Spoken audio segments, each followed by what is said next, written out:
మన నీరు మన సంపద, దానిని కాపాడుకోవడం అందరి బాధ్యతని రాష్ట్ర ముఖ్యమంత్రి నారా చంద్రబాబు నాయుడు పేర్కొన్నారు. శ్రీశైలంలో పర్యటించిన ముఖ్యమంత్రి సుండిపేట గ్రామంలో వాటర్ యూజర్స్ అసోసియేషన్ తో ఏర్పాటు చేసిన కార్యక్రమంలో పాల్గొన్నారు.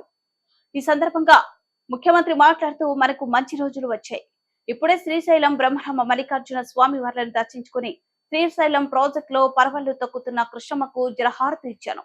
గతంలో 20 సంవత్సరాల క్రితం జులై నెలలో శ్రీశైలం నిండింది. ఇప్పుడు మరలా నిండుగా పరవళ్లు తొక్కుతుంది. ప్రజలందరి ఆశీస్సులు, మల్లన్న స్వామి అనుగ్రహం లభించింది. రాయలసీమలో కరువు అనేది లేకుండా చేయడం మనందరి బాధ్యత. ఇది దివంగత ఎన్టీఆర్ కళ. మొదటిసారిగా కృష్ణా మిగులు జలాలు వాడుకోవచ్చు అని చెప్పిన నాయకుడు ఎన్టీఆర్.